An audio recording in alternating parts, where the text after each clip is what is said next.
Hey, I'm Decathlon Gamer. Welcome back to Draft Day Sports College Basketball. This is episode 23. We are in for a tough matchup, obviously, as we are into the Sweet 16, but it's not going to be an impossible matchup. We're up against a Conference C opponent in Indiana. 22-10 on the season is all. They definitely did not win their Conference C, but with a net of 17, they are a very good team.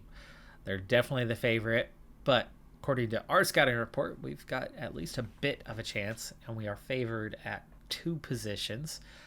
Even with the quality of Wesley Samuels, he is not only no advantage, but he's at a disadvantage. And somehow Wade Dyer apparently is level pegging the freshman shooting guard for Indiana is absolutely phenomenal at 14 and a half points a game, and it looks like we're going to have a real problem in that matchup. I would suspect with Brett Gross going up against him that we could be in for quite the difficult one, and we actually might want to try to find our best defender to put on Perkins for this game. On the whole, our defense does seem to be better, but of course, you've got to scale that from Conference V up to Conference C and say that on the whole, they're still probably better than we are defensively, and they are definitely better than we are offensively. They shoot the ball better, inside, outside. Free throws, we do seem to have an advantage there, but they distribute the ball better. They rebound better. They do pretty much everything better than us, even though we have more steals. Again, when you scale for the conference, I think we are in a bit of trouble for this one. But it's still already phenomenal that we have made it this far. We've made it to the Sweet 16 in our opening entrance to the March Madness tournament. It's taken us 4 years to get here. However, it is, it's our first ever appearance here, and we've already made it through 2 rounds, which is a hell of an achievement, because I do recall with that last series, it took us probably 5 appearances before we ever won a game. Their best player is the center, who gets 10 rebounds per game and looks to be a pass-first kind of guy with 2.5 assists and just 9 points per game, but he seems to be quite solid in every way. He gets a lot of blocks, he gets a lot of steals. They run a fast-paced offense with some offensive freedom baskets. Half court, they support a balanced attack, with their primary set being the shuffle. Defensively, they press at points. Half court is our primary defense, man-to-man. And pressure defense, they go with a full court man-to-man. So they are very much a man-to-man type team. And look at all those top 25 games they've had this season. Before we get into the game, let's check in on how the tournament is progressing at this stage. Michigan, the 1 seed in the Buffalo region, is still there, and they are into the Elite 8. Oklahoma State into the Elite 8 after the upset over Oklahoma, so that's a big interstate rival.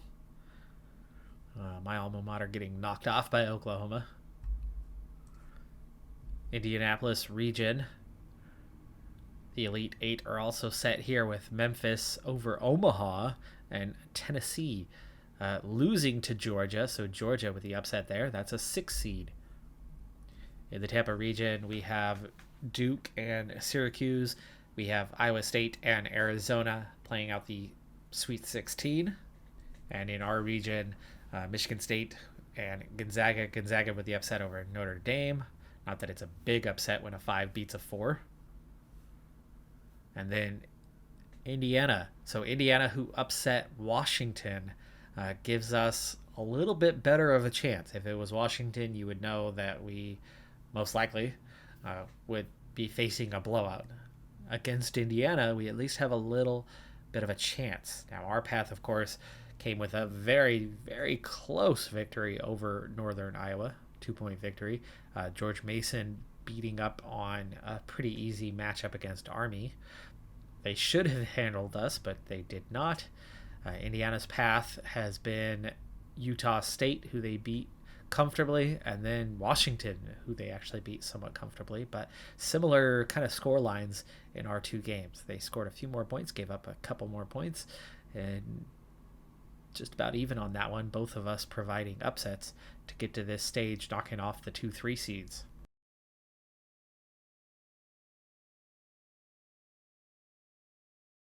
And before we start tip off here, I'm going to make some adjustments, or planning on making some adjustments throughout this game.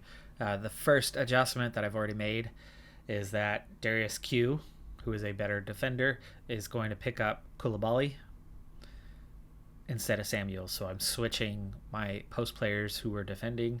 And then when it comes to the other three positions, I've kind of I've tiered my guys in terms of quality of defense so that Jason Perkins, the other top scorer for the opposition, is defended by our best possible wing or point defender. So Damon Robinson, at least of the three that are in, is the best, while he's in my middle tier.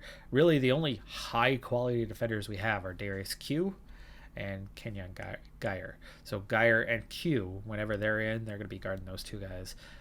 And we'll see if that makes a difference as we go through this game. And we're going to start at a moderate pace in this one, and we get the game underway. We begin with the opening tip and an offensive rebound before losing the ball and coming away with nothing but a quick steal. Leads to a quick shot at the other end, but another miss, and another quick steal, and finally a fast break bucket, and it's Darius Q who gets the opening score for this game and for us. And early on anyway, we seem to be the dominant force, but we are struggling to make shots as we've already had far more shot attempts than them. They actually finally got an attempt and scored.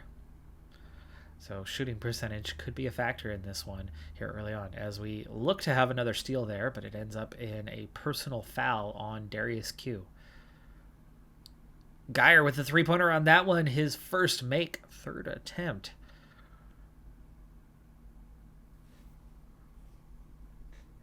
"17 minutes now, and Kalakatronis is in, and so is Kenyon Geyer. Let's switch things up here.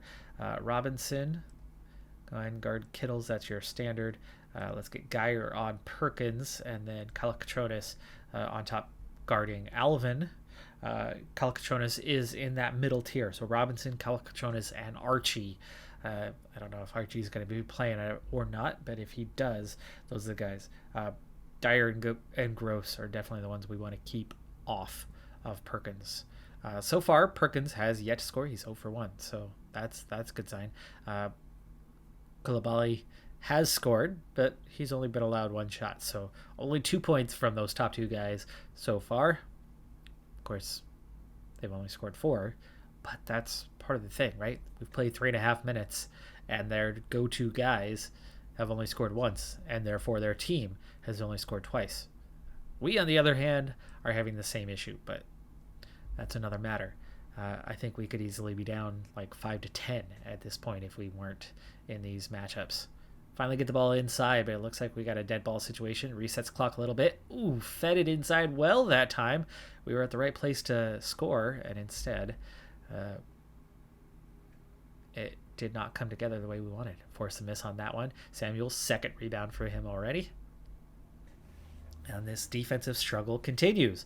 This time we get to the free throw line, and Geyer gets both. It's 7-4. Lucas gets to the foul line, but only makes 1 of 2. That is a factor in this one. We saw they do not shoot terribly well, and both teams on 3 fouls already with 6 minutes played. That's about where you would want to be at this stage.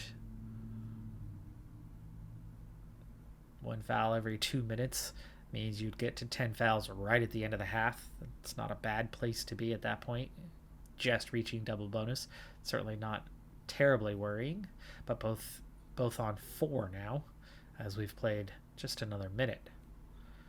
We do have a 4-point lead, so we are offensively not having the easiest of time, but defensively has been really good. But Kittle's got a 3 on that last one, and those 3 points changed their score drastically, going from 7 to 10. I mean, that's almost 50% in terms of the volume. About 42% of their overall score had been added to. But another 2-pointer, and we've got ourselves a nice little lead here through the first 9 minutes, and that's really all we can ask for. At the moment, it's all Johnny Kittles in doing the scoring, and actually, we've had this little change. Who is... Oh, Archie's on him. That's okay. Now, we're not necessarily going to be in a man-to-man terribly often, but who's guarding who absolutely makes a difference. Right now, we are playing in that man-to-man, and both of their two main guys are out, so this would be a time to capitalize. But for us, for some reason, Ty Malone is in. I do not understand why Ty Malone keeps getting minutes, even though he is not supposed to. Are we having that much trouble when it comes to fouls? We have 6. There's 2 of the fouls, so there's 4 other fouls. So is somebody in foul trouble that's causing Ty Malone to be given time when he is not deserving of it? Wondering if I should manually get in and make a change and get Ty Malone out of there, because Ty Malone is not quality.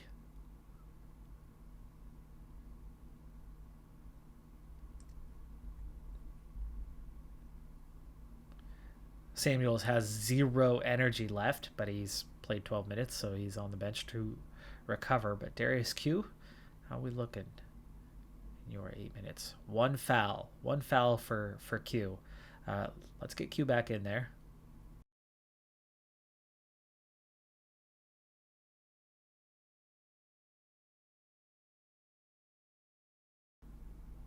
Well, without a dead ball, it's not going to happen, and I'm not even sure if I can manually do it when I have it set to auto.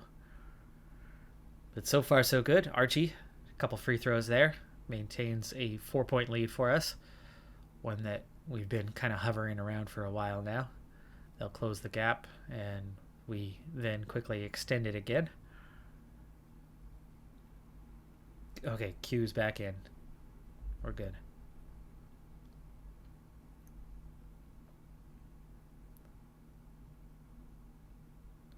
Running that 1-3-1 zone at the moment. Another foul, and we're sitting on 8.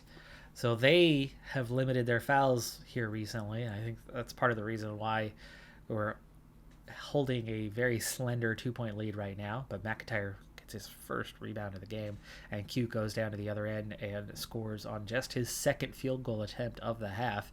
But he does have those 4 points. Ooh. That looked like that could have been a fast break opportunity, as the ball went really long on the rebound right up top to the guy who was highest place, came down with it, but he was probably at his back to the basket that he would have been heading towards, giving us just enough time to get back ahead of him. And we get a nice easy bucket there, feeding the ball down to Darius Q, who has now had 3 field goals in the last 2 minutes and is up to 8 points. Got a couple rebounds already so far, and it's 26. Oh, 3-pointer there for Alvin, his first of the game, and that closed the gap right back down to 1 point. Gross with the rebound, his first, and then we give it away, and they score another 3, so that is 2 threes in the last 3 possessions for them, and we are suddenly trailing by 2. I wanted to use a timeout there, but play took place a little too fast. Now I use that 30-second timeout to shave off some of that momentum from Indiana. Hopefully well timed. Let's see if we can convert here. No, it's a missed 3, and at least they missed that one. Otherwise that would have been a devastating little stretch. 30-26, and then they do turn in a fast break on the next potential possession, and we are trailing here by 6 entering the half. 20 seconds. No, another miss. We have missed on how many possessions in a row? And another 3 at the half. Buzzer beater, and that really hurt. We were up 26-22. And they went on a 13-0 run over the last minute and a half of this half. That absolutely just demolished the hard work, destroyed the progress we had been making. Q, 4 from 5 with 8 points to lead the scoring for us. Archie off the bench with 7 in 7 minutes played has done fairly well, at least on the scoring side of things, though he was part of one of our bad stretches. Kenyon Geyer, I think, has been pretty key, even though he's only got 5 points. I think we might need to manually get him in, as Wade Dyer is struggling massively. He's got 4 turnovers, no points so far, and a minus 14. Brent Gross also really struggling. Geyer and Kalakatronis are both better defenders.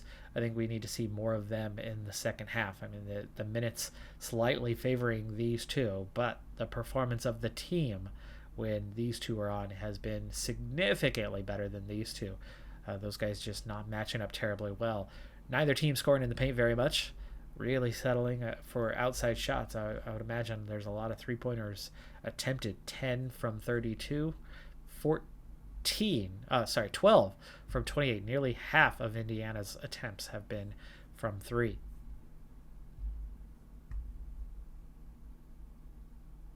How are we looking on fouls? Because I was not great with 9 fouls in the half, and they had no fouls the last, I think, 10 minutes of the half. That is one of the reasons, certainly, why they made the run that they were able to make. But for us, 9 fouls. Nobody's in major foul trouble, but McIntyre and Geyer both on 2. Second half underway. I'm going to make that switch again to get Robinson on Perkins. Perkins has 7 points.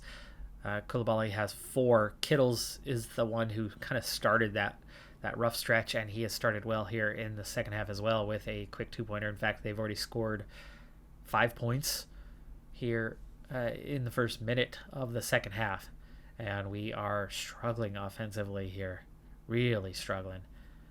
They definitely turned it up a notch, and the mismatch, the advantage that they have is starting to show itself. Perkins already has had 5 points here in the second half as well, so Perkins and Kittle are giving us a heck of a difficult time at the moment.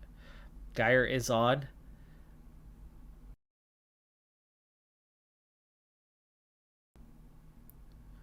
$14-point deficit. This is getting worrying. This, of course, all started in the first few minutes. We're starting to turn it on a little bit offensively, but barely. I mean, we've only scored 6 points in the half so far, and they've already got about 14.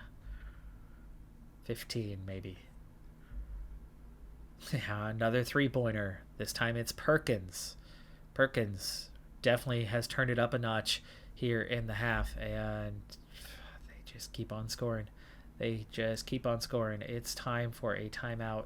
It's time to talk about it. It did take away their momentum. This is our only chance. We cannot wait till late to try to get back in.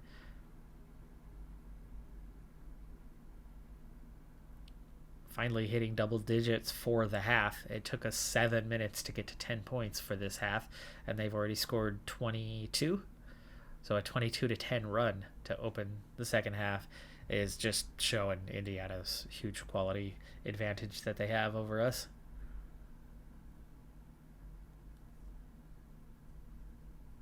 Wade Dyer scores just his 5th point. Actually, would love to have a situation where we have a dead ball.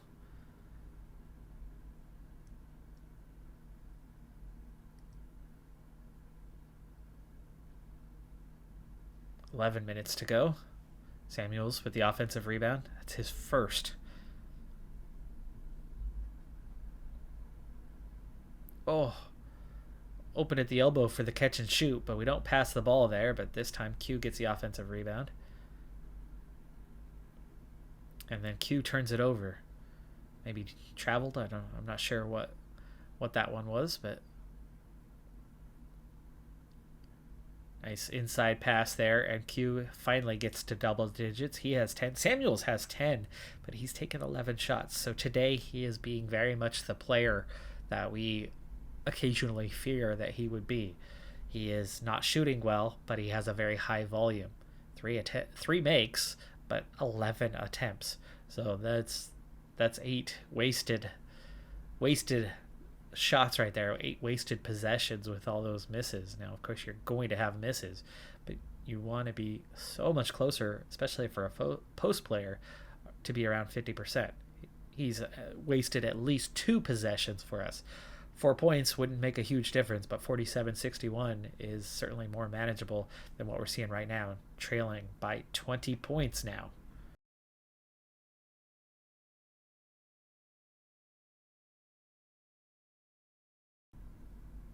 Another 3-pointer, Kevin Harris this time. Even the backup has been hurting us. Their shooters from the shooting guard spot is that they're just lights out. He's 4 from 7. Meanwhile, our starter, Gross, has no points. He's missed all 3 attempts. Just 1 rebound, just 1 assist, just 2 steals.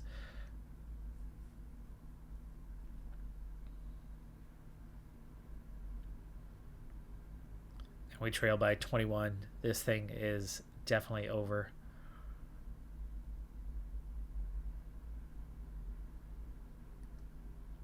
Oh, I tried to pause it, but it didn't pause at the right time. I wanted to use that dead ball to make a change, but I'm not even sure it's going to let me.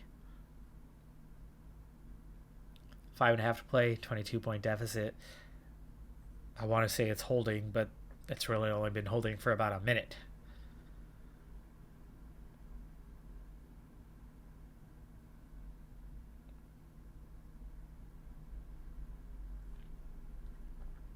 At times, I've been wondering if this is our strongest lineup. It certainly is defensively. Geyer, Kalaktronis, Robinson, and Q are our 4 best defenders on the roster, and then maybe Archie.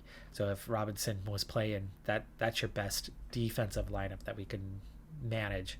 With 4.5 to play, maybe that's what we need to try to get something going. But Samuel's 15 points on just 4 of 12 shooting, but yeah, I think that's hurting us more than helping. He's the one not afraid to take a shot, but he's not good enough to make the shots.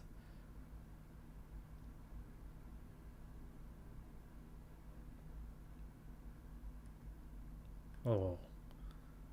Samuels with the foul. Just his second of the game. Robinson on 3. Ooh, fast break. And Robinson scores. You got to accept that one. Down to 20. But I'm very much wanting to try to make a change here as soon as we get this ball back. 3 minutes to go. Okay, now's the time.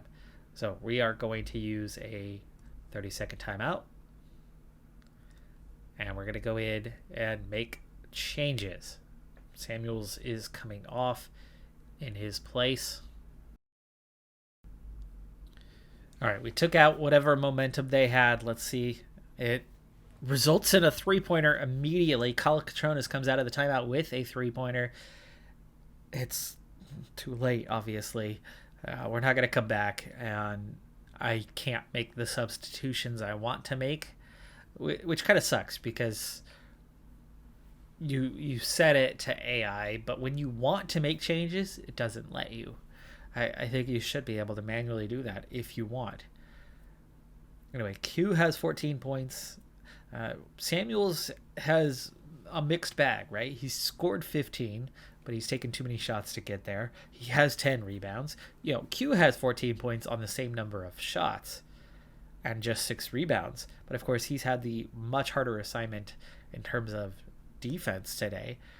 And Koulibaly at 12 points. You could see their stars are shining. Perkins has 18. Despite putting our best defender on him all game long. Koulibaly, best defender all game long, but he's got 12. So we are doing well in one department. He only has 5 rebounds, but I think a big part of that, well, no. I think Q has done well. In fact, Q, who's been on him all game, they're equal at 6 rebounds apiece. 18 seconds to go. We did close the gap a little bit. Gross gets his first field goal of the entire game, which is a 3-pointer in the final seconds. Luckily, he missed that one, and we're going to finish losing by 14. Knocked out of the tournament, but you know what? Perfectly okay. We never in a million years would have imagined even making it to the Sweet 16, let alone being competitive for most of the game. We realistically had maybe a 5 minute stretch overlapping the last 2 minutes of the first half, first 3 minutes of the second half, where their skill players just took over. Kittle's contributing as well to that little stretch. I think he had 6 of his 10 points during that point. But Perkins, Koulibaly just crushed us for 5 minutes. Outside of that, we hung with them for about 35. I think they still win, but at least 10 points. At least 10 points of that overall lead came during that stretch. All in all, they were just a little too good for us. Robinson, not good enough offensively. He was okay defensively, but he was 2 for 9. Gross had a terrible day, 1 for 5. And again, that one was in the final 10 seconds of the game where they probably weren't defending him too terribly tough at that point. He had a few steals, but just not a great game from the team in general. And their quality was evident. Before I had entered our game, after I gave you the introduction to where we were at within the tournament and who was, still alive, I made a misclick. I had not selected our game as to play, and it automatically simmed it, and I quickly just quit the game and then reloaded.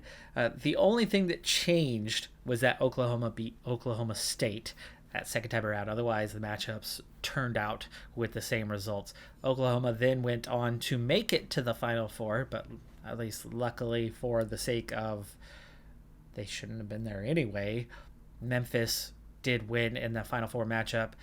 It was then Iowa State beating Gonzaga, and we have a Memphis-Iowa State national championship game. Let's see how that one goes. It is Memphis. Memphis comes away with the tournament win. All right, folks, that is going to do it for this episode and this season. I'm Decathlon Gamer. Thanks for tuning in. We're going to be pushing on forward. No recruitment happening for me as we have literally exhausted the entire budget. And the one player that we did have didn't qualify on grades. Therefore, all of our holes to fill are going to come through the transfer portal. And as long as we have no players leaving via transfer, which we absolutely could have, you have Wade Dyer, who is graduating. Jennings, not a concern as he was a walk-on. Kenny Kelly was another walk-on, but we had 3 walk-ons because we already have 1 roster slot to fill. So there's the 1 vacant plus Wade Dyer and Wesley Samuels. So we're going to have 3 spots to fill. And where that's going to leave us is we have 2 point guards remaining. We're going to have 2 shooting guards remaining. So we're definitely going to need a guard at the bare minimum. We do have 3 small forwards as long as they all come back. We're going to have just the 1 power forward plus a walk-on. And then Myron Hammond is the only center left. So we're going to need a center and a guard at minimum, and then a third maybe kind of wherever. Another post player most likely on that one. And then hopefully we have no transfers going out. It'd be nice to get all of these guys coming back. That does it for this one, though. We'll see you next time. Have a good one. Be safe out there. Bye for now.